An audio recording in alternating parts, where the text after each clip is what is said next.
Students, welcome to equator academy Dehradun. और अब हम लोग शुरू करेंगे अपना बायोलॉजी का लेक्चर नंबर 2।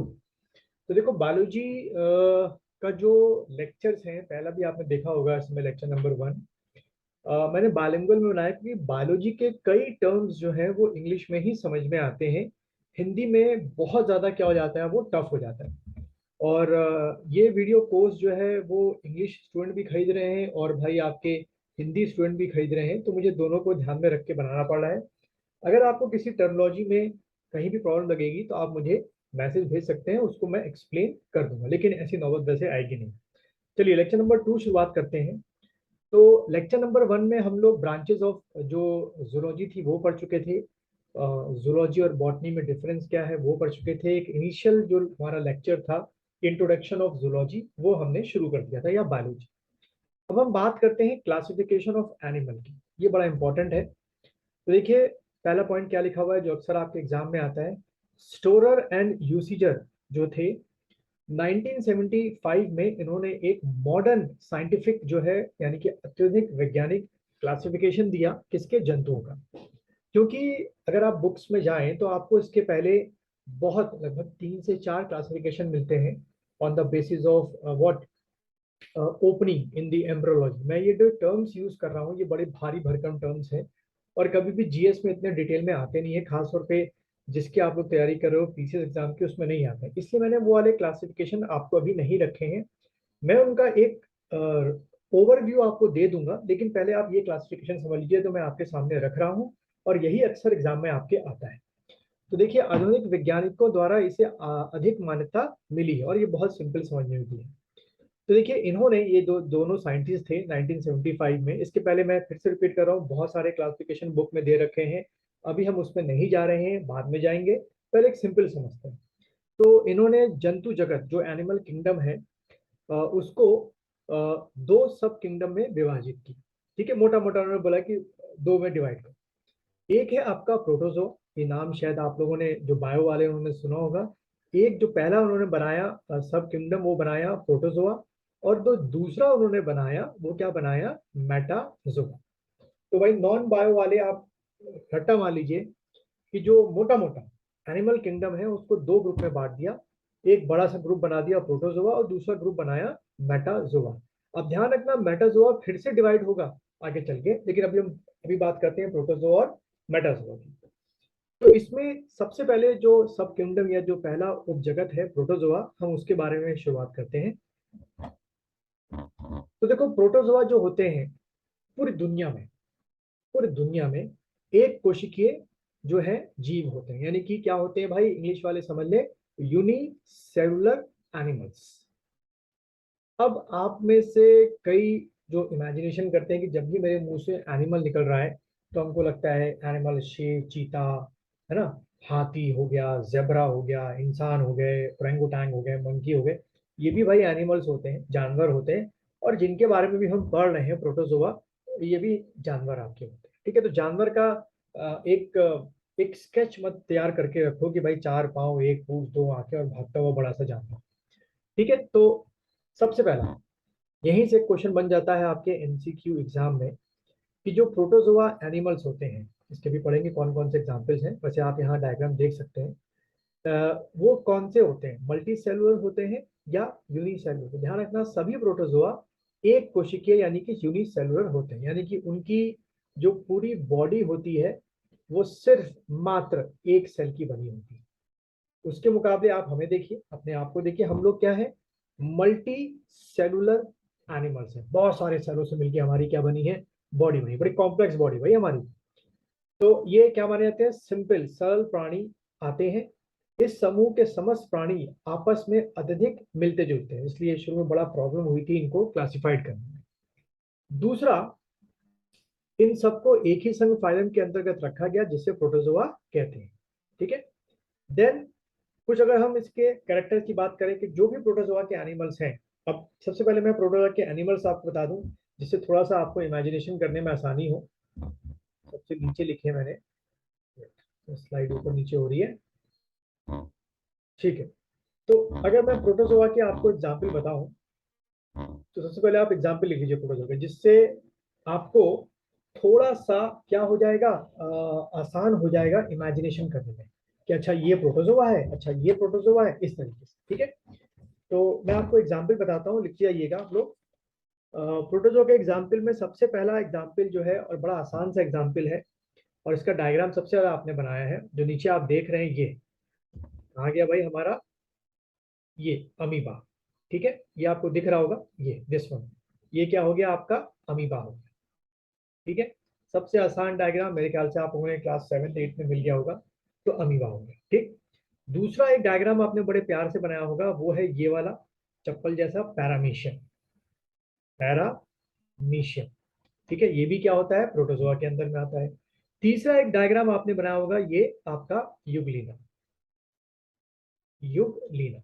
ठीक है, और चौथा जो है, जो कि मलेरिया नामक बीमारी करता है, वो आपका क्या है, प्लाज्मोडियम। ठीक है भाई, जब मच्छर जो है किसी को काटता है, तो मच्छर से होता हुआ ये जो प्लाज्मोडियम भाई साहब हैं, ये इंसानों के शरीर में जाते हैं और फिर मलेरिया पैदा करते हैं। ठीक है, तो यहाँ से एक बड़ी कॉमन चीज आपको समझ में आ रही होगी, जो आप यहाँ लिख भी सकते हैं, तो लिख लीजिए शॉर्ट नोट्स में मेरे साथ साथ वीडियो को देखते देखते, कि सभी जो प्रोटोजोआ होते हैं वो या तो फ्री लिविंग होते हैं, यानी कि समुद्र में रह रहे होंगे, पानी में रह रहे होंगे, या पैरासिटिक होते हैं। ठीक है, ज्यादातर वैसे आपको जो मिलेंगे प्रोटोजोआ के जानवर, वो सब पैरासाइट होते हैं। दूसरा जो पॉइंट है वो यहाँ पर लिखा नहीं है, लेकिन दूसरा पॉइंट ये है कि सभी जो है वो माइक्रोस्कोपिक होते हैं। ठीक है, माइक्रोस्कोपिक का मतलब क्या हो गया, आप इनको सिर्फ और सिर्फ माइक्रोस्कोप की मदद से देख सकते हैं, नेकेड आई से, ऐसे बिना सामने अगर ऐसे रखे होंगे आपके सामने, मान लीजिए इस शीशे के अंदर ऐसे रखे होंगे, तो आप उनको नहीं देख सकते। ठीक है, तो सब के सब क्या है, एक सिंगल सेल के बने हैं, सब के सब क्या है, माइक्रोस्कोपिक है, और ज्यादातर क्या है, ये लोग पैरासिटिक है। फिर देखिए, all the free living form are aquatics, इसमें से जो पैरासिटिक नहीं होते, यानी कि जो इंसानों के शरीर के अंदर नहीं रहते, या और जानवरों के शरीर के अंदर नहीं रहते हैं, तो फिर वो ज्यादातर क्या मिलेंगे आपको, पानी के अंदर मिलेंगे। जैसे पैरामीशियम आपको पानी में मिलेगा, अमीबा आपको पानी में मिलेगा, उसका एक जहाँ तालाब है वहां पे ऐसे पानी भरिए और माइक्रोस्कोप के नीचे देखिए, तो आपको पैरामीशियम भी उसमें दिखाई दे देगा और अमीबा भी आपको दिखाई देगा। ठीक है, फिर दे आर एसिमेट्रिकल और रेडियल सिमेट्रिकल। ये देखो जो वर्ड है, ये इसके बेसिस पे भी क्लासिफिकेशन होता है। मैंने बोला था ना आपको कि जो आप बुक्स पढ़ना शुरू करते हैं, तो क्लासिफिकेशन एक शेप के बेसिस भी बना रखा था, तो हम अभी उसमें बाद में आएंगे। तो ये जो एसिमेट्रिकल और रेडियल सिमेट्रिकल है, ये असल में बॉडी शेप की बात हो रही है। अब इसका सबसे अच्छा एग्जाम्पल लेते हैं, जो यहाँ वर्ड दे नहीं रखा है, जो हम लोग हैं, हम इंसान हैं, हम लोग क्या है, बायलैटरल सिमेट्रिकल। क्या वर्ड यूज कर रहा हूं मैं, बायलैटरल सिमेट्रिकल। अब बायलैटरल सिमेट्रिकल का मतलब बच्चों क्या होता है, इसका मतलब ये होता है कि अगर हमें ऐसे पूरा बीच से ऐसे काटा जाए, है ना, ऐसे बीच से, तो हमारी जो इमेज बनेगी वो एक दूसरे का प्रतिबिंब होगा। यानी कि जैसे आपका ये हाथ है, इसको आप ऐसे अलग करें, तो ये एक दूसरे का क्या होता है, प्रतिबिंब होता है, दोनों का रिफ्लेक्शन होता है। ऐसी हमारी बॉडी भी बीच से काटी गई, तो वो क्या है, बायलैटरल सिमेट्रिकल, बिल्कुल आधा आधा बराबर बन जाए। ठीक है, एसिमेट्रिकल क्या होते हैं, जिनका कोई भी शेप नहीं होता। तो आप देखें, जैसे ये अमीबा है, ये एसिमेट्रिकल है, कोई शेप ही नहीं मिलेगा आपको इसका। पैरामीशियम है, ये भी एसिमेट्रिकल है। लेकिन इनके कुछ ऐसे एग्जाम्पल हैं जो रेडियल सिमेट्रिकल होते हैं। अब रेडियल सिमेट्रिकल बॉडी शेप क्या होता है, जैसे कि थोड़ा सा गोलाकार टाइप का, ये आपने ध्यान में रखना। ठीक है, और बाल्टर सिमिकल कुछ ऐसे ऑब्जेक्ट हैं, बहुत रेयर हैं, लेकिन ध्यान रखना ज्यादातर जो प्रोटोजोआ एनिमल्स हैं वो क्या होंगे, एसिमेट्रिकल एनिमल होंगे, यानी कि उनका जो कोई भी बॉडी शेप आप पता नहीं कर पाएंगे। दे आर यूनिसेलुलर, जैसे मैंने बताया कि सब सिंगल सेल के एक कोशिक के बने होते हैं। ठीक है, और they have protoplasmic grade of organisation. इसका मतलब क्या हो गया, अब इसको ऐसे समझते हैं। सबसे छोटा हमारे, मैं अभी हम अब भी किसकी मैं बात कर रहा हूँ, हम इंसानों की बात कर रहे हैं। हम इंसानों में सबसे छोटा, वैसे सेल से भी छोटा भी होता है, लेकिन सेल होता है। ठीक है, जब बहुत सारे सेल एक जैसा काम करते हैं, तो क्या बनता है आपका, टिश्यू बनता है। ठीक है, और जब बहुत सारे टिश्यू एक जैसा काम करते हैं, तो किस लेवल में शुरू हो जाता है, ऑर्गन बनने शुरू हो जाते हैं। ठीक है, जैसे कि हमारा हार्ट, हमारा लिवर, हमारा किडनी, है ना, हमारा लंग्स, ये सब क्या है, आपके ऑर्गन है, इसके स्पेशलाइज टिश्यू होते हैं, इसके स्पेशलाइज सेल। यहाँ पे आप देखें, जो मैंने शुरू बताया था कि सारे के सारे जो प्रोटोजोआ होते हैं वो सिर्फ सिंगल सेल के होते हैं। जब सिंगल सेल के हैं तो सवाल ही पैदा नहीं होता कि उनमें कोई ऑर्गन ग्रेड का, मतलब कोई ऑर्गन हार्ट मिले आपको, या टिश्यू ग्रेड का क्या मिले इनमें कोई कंपोजिशन। ठीक है, तो इसका मतलब ये क्या होते हैं, प्रोटोप्लाज्म। ठीक है, तो सीधा आप क्या मार के आओगे जब एमसीक्यू में क्वेश्चन आएगा कि प्रोटोजोआ का जो ये होता है, ऑर्गेनाइजेशन होता है, वो किस ग्रेड का होता है, सेल के ग्रेड का होता है, टिश्यू के ग्रेड का होता है, या ऑर्गन के ग्रेड का होता है, तो आप सीधा टिक करके आएंगे प्रोटोप्लाज्मिक ग्रेड का इनका बॉडी होता है। ठीक है, प्रोटोप्लाज्म यानी कि सिंगल सेल के ये प्रोटोप्लाज्म होता है, इसका बना होता है। ठीक, देन इनमें जो लोकोमोशन होता है, जो मूवमेंट होता है, वो तीन तरीकों से होता है, एग्जाम में पूछते हैं। पहला होता है इनमें फ्लैजिला, दूसरा होता है सीलिया, और तीसरा इनमें होता है स्यूडोपोडिया। भाई लोकोमोशन जैसे हम इंसान हैं या और जानवर हो तो उनमें पाँव होते हैं एक जगह से दूसरी जगह जाने के लिए। ठीक है, लेकिन इनमें क्या होते हैं, आपके ये होते हैं क्या, फ्लैजिला होते हैं, सीलिया होते हैं, और स्यूडोपोडिया होते हैं। आप क्या करो इनको, आप लोग, मैं डिक्टेट कर रहा हूँ, यहाँ लेफ्ट साइड साइड पे लिखो, यहाँ पे लिख लो फ्लैजिला, इसके आगे एरो बना दो, फिर लिखो सीलिया, इसके आगे एरो बनाओ, फिर लिखो स्यूडोपोडिया, इसके आगे एरो बनाओ। इसके मैं एग्जाम्पल बताता हूँ क्या क्या इसके एग्जाम्पल होते हैं। फ्लैजिला का, ठीक है, या सूडोपोडिया का, क्योंकि आसान है, समझने में आसान है। तो सूडोपोडिया के लिए हम चलते हैं पीछे डायग्राम में, देखिए अमीबा। अमीबा में जो आप ये देख रहे हैं, जो ये स्ट्रक्चर है, डायग्राम की तरफ देखेंगे आप, ये जो आप देख रहे हैं ये क्या है, आपके सूडोपोडिया। ठीक है, इनको क्या बोलते हैं, तो यानी कि क्वेश्चन कैसे आएगा कि अमीबा में लोकोमोशन चलने के लिए क्या यूज करते हैं, तो आप यहाँ टिक करोगे, आओगे सूडोपोडिया। ठीक है, अब आते हैं हम लोग किसमें, सीलिया में, CILI करके लिखा होगा आपने, सीलिया। सीलिया कहाँ दिखेगा आपको, देखिए भाई डायग्राम में, ये इसमें पैरामीशियम। तो यानी कि यहाँ पे आगे क्या लिखोगे, पैरामीशियम। क्वेश्चन कैसे आएगा कि जो पैरामीशियम जानवर है वो किसकी मदद से चलता है पानी के अंदर, तो क्या करेंगे, सीलिया टिक करके आएंगे। ठीक है, छोटे सीलिया से करके, ऐसे अगर आप डायग्राम बनाओ यूं करके ना, तो ये सीलिया ऐसे करके बॉडी में चिपके होते हैं। ठीक है, अब आते हैं फ्लैजिला, जो ये वर्ड लिखा हो ना फ्लैजिला, ये किसमें होता है, तो भाई ये देखिए किसमें होता है, ये आपका यूग्लिना, और ये आपका क्या हो गया, फ्लैजिला। तो ये किसमें होगा, यूग्लिना। यही आपका क्वेश्चन जो है वो एग्जाम में कई बार पूछा जाता है। तो उम्मीद है आप लोगों ने लिख लिया होगा। फ्लैजिला के आगे लिख लीजिए यूग्लिना, टीबिया के आगे लिख लीजिए पैरामीशियम, और सूडोपोडिया के आगे लिख लीजिए अमीबा। ये इनके क्या हो गए, लोकोमोटिव ऑर्गन्स। अब देखिए अगला पॉइंट क्या लिखा है, जितने भी प्रोटोजोआ जानवर होते हैं उनका जो न्यूट्रिशन, जो खाना होता है, वो होलोफाइटिक होता है, या होलोजोइक होता है, या सेप्रोजोइक होता है, या पैरासिटिक होता है। तो ध्यान रखिएगा, मेन तौर पे इनका जो खाने का तरीका होता है पैरासिटिक होता है, यानी कि जो भी आपके ज्यादातर प्रोटोजोआ के एग्जाम्पल्स हैं वो दूसरों के बॉडी के अंदर जाके उनके खाने को खाना खाते हैं, यानी कि पैरासिटिक जीवन जीते हैं। ठीक है, देन डाइजेशन जो इसमें होता है वो इंट्रासेलुलर होता है। भाई डाइजेशन के लिए कोई अलग से, जैसे हमारे में क्या, डाइजेशन के लिए स्टमक है, स्मॉल इंटेस्टाइन है, लार्ज इंटेस्टाइन है, पूरा एक सिस्टम है हमारा में। इनमें अलग से कोई सिस्टम होता नहीं है, एक सेल के आपके होते हैं। तो अभी आया एग्जाम में कि प्रोटोजोआ का डाइजेशन किस प्रकार का होता है, तो भाई इंग्लिश का वर्ड याद करके जाओ, इंट्रा सेलुलर डाइजेशन होता है, इसको लिख लो शॉर्ट नोट्स में, डाइजेशन एरो बना के लिख लो, इंट्रा सेलुलर डाइजेशन। फिर इनमें क्या होता है, एक्सक्रीशन के लिए कोई किडनी नहीं होती है जैसे हमारे में होती है, रेस्पिरेशन के लिए कोई लंग्स नहीं होता है, तो सीधा बॉडी के थ्रू बाहरी एक्सक्रीशन भी हो जाता है और रेस्पिरेशन भी होता है, क्योंकि भाई सिंगल सेल में क्या क्या बनेगा। फिर इन फ्रेश वाटर प्रोटोजोआ जैसे तालाब में हो गए, नदियों में हो गए, osmo regulation is carried out by contractile vacuum. ये बड़ा इंपॉर्टेंट पॉइंट है, तो शॉर्ट में लिख लो, ऑस्मो रेगुलेशन, जो पानी का वो है, बैलेंस है, वो कॉन्ट्रेक्टाइल वैक्यूम क्या करता है, कंट्रोल करता है। Then encystment is a common phenomena. Encystment का मतलब होता है ये अपने चारों ओर एक कवरिंग कर लेते हैं, और बहुत ही हार्श मौसम आ जाए, गर्मी बरसात कुछ भी हो जाए, ये उस इंसिस्टमेंट के अंदर जिंदा रहते हैं। और रही बात रिप्रोडक्शन की, तो इनमें जो रिप्रोडक्शन होता है वो कैसा होता है, ए सेक्सुअल टाइप का भी होता है, रट्टा मार के जाना, और सेक्सुअल टाइप का भी पाया जाता है इन जानवरों। अब मैं जब भी बार बार एनिमल और जानवर बोल रहा हूँ, प्लीज रिमेम्बर करो ये सिंगल सेल भी एक जानवर है। आप बोले ये सिंगल सेल कैसे जानवर हो सकता है, पर है।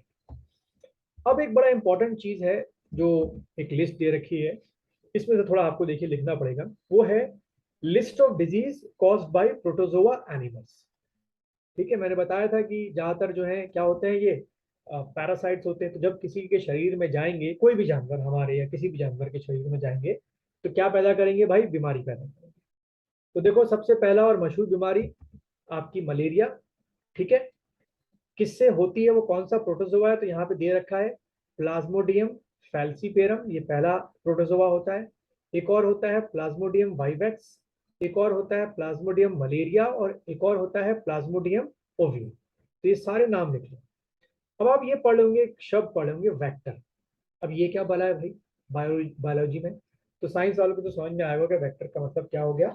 नॉन बायोलॉजी वालों आप ये समझो, वेक्टर का मतलब वो चीज जो बीमारी को फैलाए। तो भाई मलेरिया को एक इंसान से दूसरे इंसान या इंसानों में कौन फैलाता है, मलेरिया किसके काटने से होता है, मच्छर के काटने से। तो ये जो प्लाज्मोडियम भाई साहब हैं, ये जो एनोफिलीज मच्छर है उसके पेट में होते हैं, उसके सलाइवा में होते हैं। और जैसे ये फीमेल एनोफिलीज मॉस्किटो किसी इंसान को काटता है, तो उसके सलाइवा यानी कि मॉस्किटो के सलाइवा में ये प्लाज्मोडियम भाई साहब बैठे रहते हैं, और काटते वक्त ये मच्छर के मुंह से होते हुए इंसान के शरीर में प्रवेश कर जाते हैं। यानी कि इसका जो वेक्टर हुआ मलेरिया का, वो क्या होगा, फीमेल एनोफिलीज। तो बच्चों बड़े आराम से क्वेश्चन को पढ़ना कि एग्जामिनर आपसे क्या पूछ रहा है। क्या वो ये पूछ रहा है कि मलेरिया का वेक्टर बताओ, और नीचे ऑप्शन में 4 ऑप्शन दे रखे हैं, तो क्या टिक करके आओगे, फीमेल एनोफिलीज। या अगर वो पूछ रहा है आपसे कि मलेरिया का जो ऑर्गेनिज्म है या जो जिससे बीमारी होती है वो बताओ, तब क्या टिक करोगे, प्लाज्मोडियम वाइरस। ठीक है, बाद में फिर ये जो पैथोजेनेसिस है, ये आपके ऊपर, इतना डीप में नहीं जाना आपने, इसमें रखा हुआ है पर आपको नहीं पढ़ना, आप पढ़ भी सकते हैं जब टाइम मिल जाए आपको तो। और फिर ये डिजीज के सिम्टम्स हैं, इसको भी देख लेना, फीवर हेडेक, ये भी बहुत रेयर होता है, पूछते हैं, लेकिन एक बार इसको जब आपको ये याद हो जाए, जब आपको ये दूसरा कॉलम याद हो जाए, तभी भैया तीसरे और चौथे कॉलम में बच्चों आना, वरना उसके पहले इस कॉलम में मत आना। फिर अगर आप देखें, ये भी आपकी एमिबोइस या एमिबोइक डिसेंट्री होते हैं, इसमें पेट चल जाता है और खूब आप वॉशरूम जा रहे हैं। ठीक है, ये किससे होता है, एंट अमीबा हिस्टोलिटिका, ये वो प्रोटोजोआ एनिमल है जो इंसानों के पेट में एंटर कर जाता है। ठीक है, और ये कैसे, उसका वेक्टर क्या है, जब भी आप कंटामिनेटेड खराब खाना खा लें, जैसे कि बाहर के जो चाउमीन सेंटर्स या फास्ट फूड सेंटर्स होते हैं वहां जाके खा लें, या गंदा पानी। और इसके सिम्टम्स हैं abdominal pain, loose body movement, bloody stool, loss of appetite, no, ठीक है, ये सब। फिर एक होता है अफ्रीकन स्लीपिंग सिकनेस बीमारी।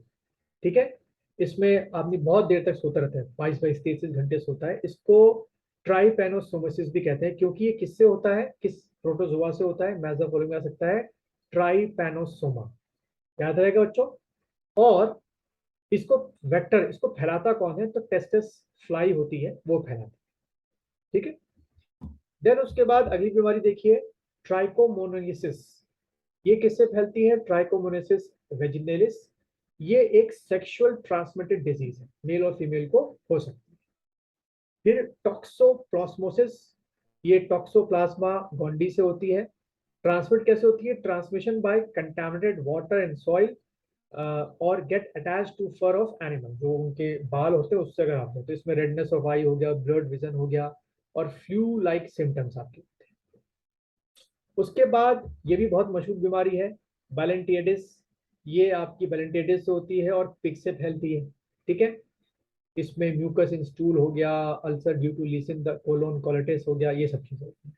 देन गियार्डियसिस, ये भी एक डिजीज का नाम है, किससे फैलती है, कौन सा आपका प्रोटोजोआ एनिमल है जो आपके शरीर में, तो ये 2 ही कॉलम लिखो बहुत है, गियार्डिया लैम्बियनेसिस।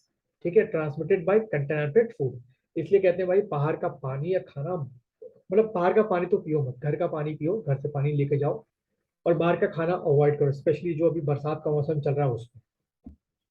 और फिर सबसे आखिरी में लेशमेनिया और काला अजहर, ये आपके लेशमेनिया डोनोवनी से होती है, और सैंड फ्लाई जब किसी को काटती है तो ये लेशमेनिया उसके शरीर में चला जाता है।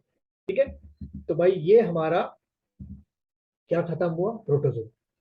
अब हम अगले लेक्चर से जो है मेटाजोआ शुरू करेंगे, जो कि मल्टी सेलुलर ऑर्गेनिज्म के बारे में पढ़ना। अब यहाँ से देखो, हम पहले प्रिमिटिव एनिमल से पढ़े, धीरे धीरे जैसे हम आगे बढ़ते आएंगे हर एक जानवर में कॉम्प्लेक्सिटी आती आएगी, टिश्यू आने शुरू हो जाएंगे, ऑर्गन्स बनने शुरू हो जाएंगे, फिर एक एडवांस बॉडी बननी शुरू हो जाएगी। तो उम्मीद है ये लेक्चर आपको समझ में आ रहा होगा। इसकी पीपीटी जो है वो आपको ऐप के फोल्डर में एडिशनल, मतलब सॉरी, इसके पीपीटी में ठीक जो वीडियो लेक्चर उसके नीचे आपको इसकी पीपीटी मिल जाएगी, तो वहां से भी आप इसको ओपन कर सकते हैं। और बायो के भी मैंने एडिशनल नोट्स जो है अपलोड करने शुरू कर दिए, उसको भी पढ़ें, बहुत आपको हेल्पफुल होंगे आपके एग्जाम।